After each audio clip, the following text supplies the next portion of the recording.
Hello' everyone, আজি মই আপোনালোকৰ কাৰণে লৈ আহিছোঁ পিঠাগুড়ি নোহোৱাকৈ বনাই খাব পৰা এটা পকা মিঠৈ ৰেচিপি। পকা মিঠৈটো মানে নৰ্মেল যোনটো পিঠাগুড়ি দি বনাই পকা মিঠৈ, তাতকৈ মই হ'লে বেছিয়ে ভাল পাইছোঁ। আপোনালোকে কেনেকুৱা পায় নাজানো বাৰু, কিন্তু ঘৰত যেতিয়া পিঠাগুড়ি নাথাকে আৰু পকা মিঠৈ খাবলৈ মন যায়, তেতিয়া আপোনালোকে একদম ফটাফট এইদৰে পকা মিঠৈটো বনাই পেলাই খাব পাৰে। বহুতেই টেষ্টি হয়। নমস্কাৰ বন্ধু বান্ধৱীসকল, মোৰ অন্য এটা ভিডিঅ'লৈ আপোনালোক সকলোকে স্বাগতম। আজি পকা মিঠৈ ৰেচিপিটো বনাবৰ কাৰণে মই চাউল লৈ লৈছোঁ। চাউল নিজৰ হিচাপ অনুসৰি ল'ব পাৰে, কম বেছি। চাউলখিনি প্ৰথমতে মই ভালদৰে ধুই পেলাই এখন চালনীত টুকি পেলাই থৈ দিম। যদি আপোনালোকে একদম পূৰা মানে সময় কম আছে বনাবলগীয়া হয়, তেতিয়াহ'লে চাউলখিনি ধুই পেলাই এখন কাপোৰ দি মুচি ল'বও পাৰে। যদি চাউলখিনি চাফা থাকে তেতিয়াহ'লে নুধুলেও হৈ যায়, ডাইৰেক্ট এনেকৈ ভাজিও ল'ব পাৰে। এতিয়া মই চাউলখিনি ধুই পেলাই চালনী এখনত টুকি থৈ দিছিলোঁ 10 মিনিটমানৰ কাৰণে, আৰু 10 মিনিটমানৰ পিছত এটা কেৰাহীত মই চাউলখিনি ট্ৰান্সফাৰ কৰি ল'লোঁ, আৰু ল' ফ্লেমত মই চাউলখিনি 6-7 মিনিটৰ কাৰণে ভাজি ল'ম, বা ইয়াৰ কালাৰটো যেতিয়ালৈকে চেঞ্জ হৈ নাযায় সিমান দেৰিলৈকে ভাজি থাকিম। আৰু ভাজোঁতে হাই ফ্লেমত ভাজিব নালাগে, ল' ফ্লেমতে ভাজিব লাগে।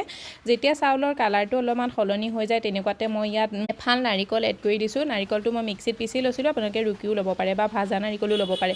যদি ভাজা নাৰিকল লয় তেতিয়াহ'লে এই প্ৰচেছটো কৰিব নালাগে, মানে নাৰিকলখিনি ভাজিব নালাগে। নাৰিকল এড কৰাৰ লগতে মই 1 চামুচ ঘিউ এড কৰি দিছোঁ। ঘিউ জেগাত আপোনালোকে তেল, ৰিফাইন তেলো ব্যৱহাৰ কৰিব পাৰে, কিন্তু পৰাপক্ষত ঘিউ এড কৰিব। যদি ঘিউ গোন্ধটো সহ্য নহয় তেতিয়াহ'লেহে ৰিফাইন তেল এড কৰিব, বা এইটো আপুনি স্কিপো কৰিব পাৰে, এড নকৰিলেও কোনো কথা নাই। কিন্তু ঘিউ এড কৰিলে মানে কি হয়, লাৰুকেইটা বান্ধোতে অকণমান চিকনা হয়, বেছি ভাল হয়, মানে নিমজ হৈ যায়, দেখিবলৈ ধুনীয়া লাগে, আৰু লগতে খাবলৈও ইয়াৰ টেষ্টটো ভাল লাগে। টোটেল 8 মিনিট সময় লাগিলে মোৰ চাউলখিনি ভাজোঁতে। চাউলখিনি মোৰ কালাৰটো চেঞ্জ হৈ গ'ল, তেনেকুৱাতে মই চাউলখিনি উলিয়াই পেলাই থৈ দিম আৰু ঠাণ্ডা হ'বলৈ দিম, একদম ভালদৰে ঠাণ্ডা হ'বলৈ দিম। আনফালে চেম কেৰাহীটোতে মই গুড় লৈ লৈছোঁ। মই চাহ খোৱা নৰ্মেল কাপ এটাৰে 1 কাপ গুড় লৈ লৈছোঁ। চাউলৰ হিচাপ অনুসৰি আপোনালোকে গুড়টো ল'ব লাগিব। চাউল আছিলে 2 কাপ চাউলৰ কাৰণে মই 1 কাপ গুড় লৈ লৈছোঁ। গুড়খিনি মোৰ মিহি আছিলে, যদি গোটা মানে ডাঙৰ চাইজৰ হয় তেতিয়াহ'লে মিহিকৈ কাটি ল'ব। মই 2 চামুচ পানী এড কৰি দিছোঁ গুড়খিনিত, আৰু গুড়খিনি এতিয়া ভালদৰে মেল্ট হৈ যাবলৈ দিম। আনফালে মোৰ চাউলখিনিও ঠাণ্ডা হৈ গ'ল। এইখিনি মই মিক্সাৰ জাৰত ট্ৰান্সফাৰ কৰি ল'লোঁ, একদম ধুনীয়াকৈ পাউডাৰ বনাই ল'লোঁ, যাতে আমি যেনেকৈ পিঠাগুড়ি হয় নহয় লাৰুটো বনাবৰ কাৰণে, ঠিক তেনেধৰণে পিঠাগুড়িয়ে কৰি ল'লোঁ। কিন্তু ইয়াত মানে নাৰিকল দিয়া থাকে আৰু চাউলটো ভাজাৰ কাৰণে অকণমান গোটা গুটি থাকিলে বেছি ভাল লাগে। মই হ'লে বেছি ভাল পাওঁ, কিন্তু আপোনালোকে এইটো একদম পূৰা ফাইন পাউডাৰো কৰি ল'ব পাৰে। আৰু ইয়াত মোৰ গুড়খিনি ভালদৰে মেল্ট হৈ গ'ল, মানে গলি গ'ল। এতিয়া মই ইয়াত ফ্লেভাৰৰ কাৰণে আধা চামুচ ইলাচি পাউডাৰ এড কৰি দিছিলোঁ, কিন্তু সেই ক্লিপটো কিবা কাৰণত ডিলিট হৈ গ'ল। এতিয়া মই গুড়খিনি চেক কৰি চাম এইখিনি লাৰু বন্ধাৰ কাৰণে জোখত হৈছেনে নাই। তাৰ কাৰণে বাতি এটাত পানী লৈ লৈছোঁ আৰু 1 টোপাল গুড় এড কৰি দিছোঁ। গুড়টো যদি তলত ভালদৰে বহি যায় বা হাতে চুলে গোটা বান্ধি যায় তেতিয়াহ'লে গুড়টো জোখত হৈ গৈছে। যদি নাই বান্ধা তেতিয়াহ'লে আৰু 1 মিনিটমানৰ কাৰণে গুড়খিনি এনেদৰে সিজাই ল'ব লাগিব।